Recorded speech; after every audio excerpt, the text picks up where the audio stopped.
made our hair to grow up towards the sun because he got properties in our body. We was made different from everybody else on the earth.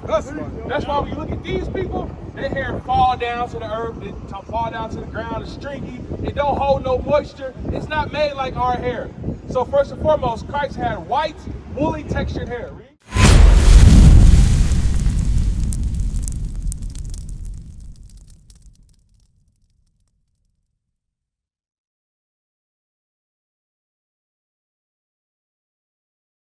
On earth looking like us.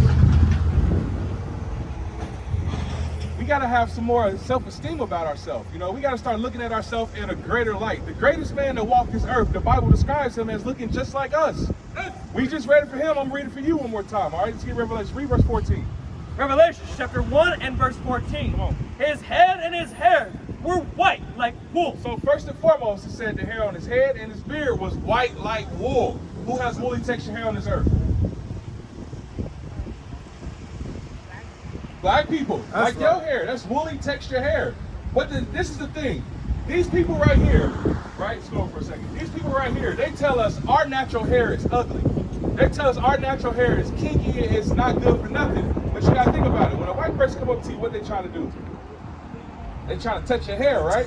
Because their hair don't grow like ours. Right. Think about that.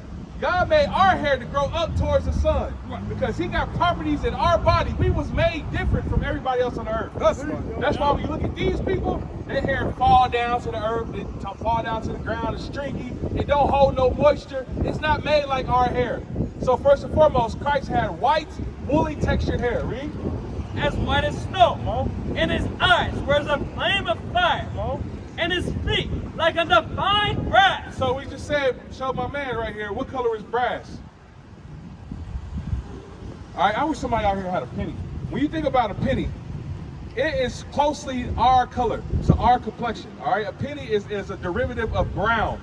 All right, when it says his feet was like brass, the top of your feet, we already showed him, the top of your feet is the same color as the rest of your body? It's not. Take your shoe off right now. The top of your foot is the same color as your arms, your face. It's the same color.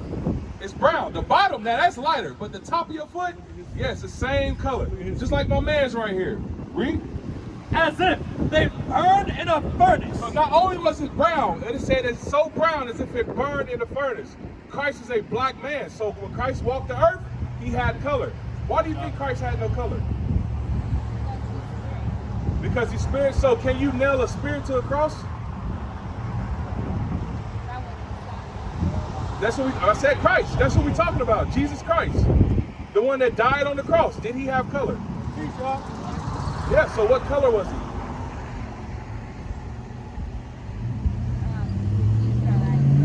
he? He was. So who are the Israelites? These are all questions that we got to know. Who are the Israelites? No. Is it the people that's in the land today claiming to be Israel? That look like him? Are they the Israelites? No, they're not. What we're showing you is we are the Israelites. That's right. So, like I said, the so-called blacks, Hispanics, and Native Americans, we are made in God's image. So Jesus Christ looked just like us. He had a skin color. That's something to be proud about, my man. Because the world is not going to teach you that Jesus Christ looks like you. Right. But you got brothers out here today that tell you, listen, you are a king. Right. You have properties in you that no other nation on this earth has in them. Right. God created us with melanin. That protects us from all the elements on the earth. Right. When the sun hit us, we magnify. We get more energy. We get stronger. When the sun hit the other nations, they burn. Because God made us different from everybody else. Right. So why are we not living differently than everybody else? Why is it that we live in the ghettos? Why is it that we live in the slums? Why y'all think? Why is it that we've gotten so comfortable hearing gunshots in our neighborhoods? Why is it that we've gotten so comfortable eating foods that's not meant to be eaten?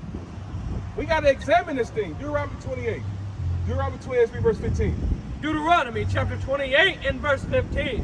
But it shall come to pass, if thou wilt not hearken unto the voice of the Lord thy God, to observe to do all his commandments and his statutes, which I command thee this day, that all these curses shall come upon thee and overtake thee. All right, so I asked them to, let me ask y'all a question. Why do you think we are so comfortable living in the hoods and the ghettos of the world? We're not comfortable.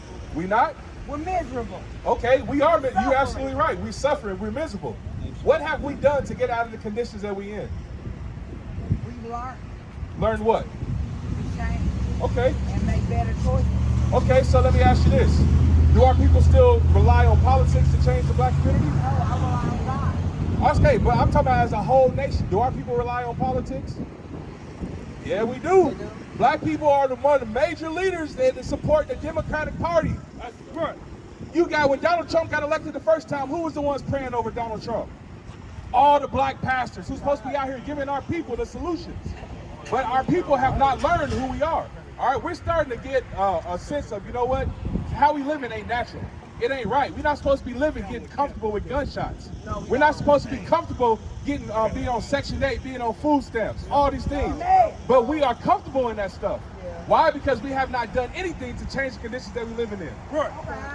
Yes, ma'am. What's your question? Why would you take everything from me? Uh-huh. I am a child of God. I respect the Lord. I study the Lord. Okay. Everything is God. Now you're blessing me with things. But I don't want nothing. I want to go home. You want to go home? Okay, so first, let's get the keys to how we're going to get out of this condition that we're living in. Because just like you, every man up here, we tired of living in these conditions. Right. So how do we change the conditions that we're living in? Teacher. First and foremost, you got to have knowledge of who you are. Look on this sign right here. Where do you see yourself? Because on one side, the world calls us this thing, and the other side, this is what the Bible calls us. I'm black, white, and Latino. What's your father? Jesus. No, what's your earthly father? What's his nationality? I don't know. Okay, sis, what's your father? God. No, on earth, we all come from a man, all right? We all come from the seed of a man. Okay. My father was a so-called black man. That would make me from the tribe of Judah. What about y'all?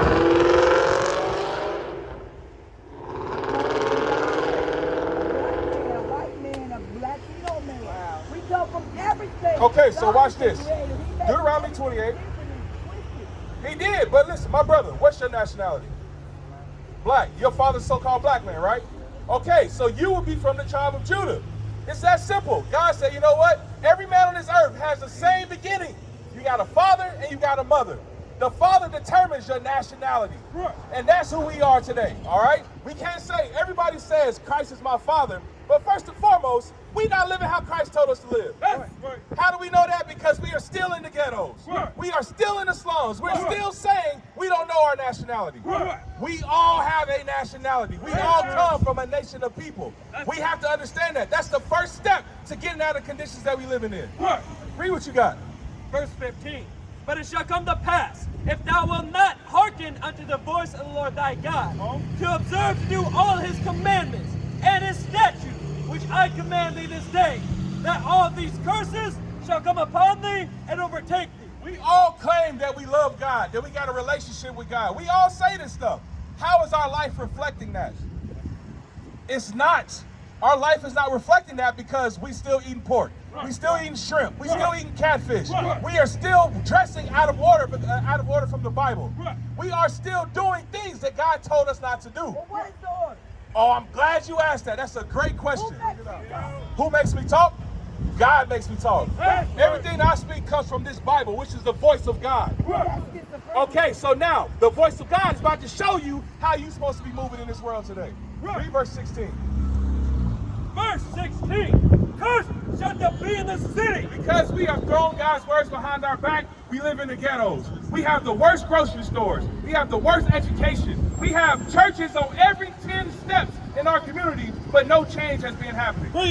No solutions has come out of these churches that's been there since slavery. Since we got off these slave ships, they've been teaching us that Christ is a white man. Nothing's changed from this. Read.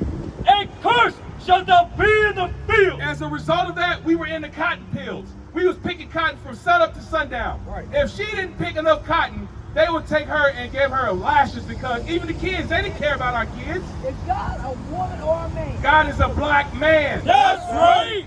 They didn't care about the kids. God is a black man. I said, this man right here, when the so-called white man put us in slavery, they didn't care about the old people or the young people. The young people, they would sell it to one plantation and they would sell the mother to another.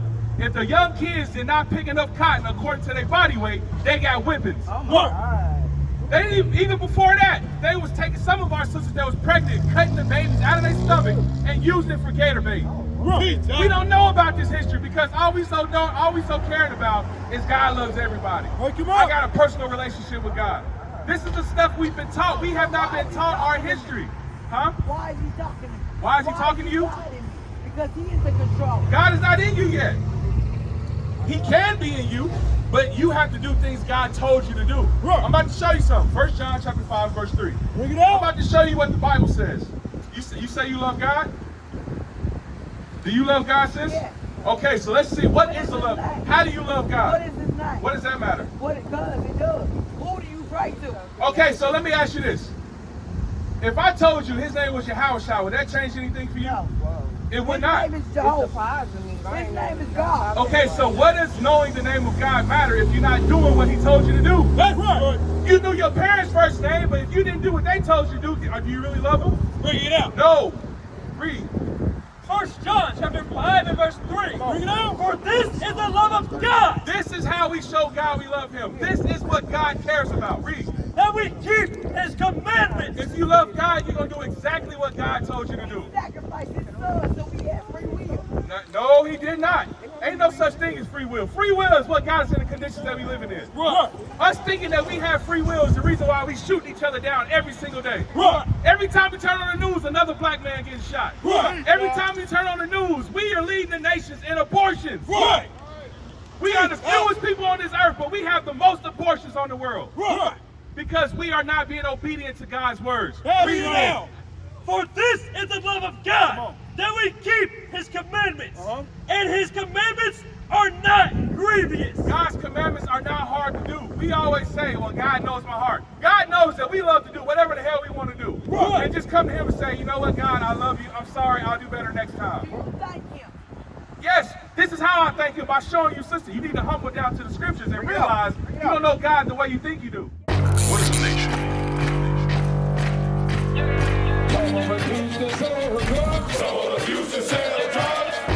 Nation is men leading by example.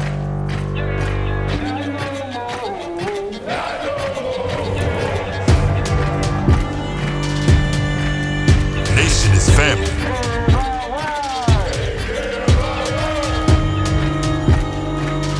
Nation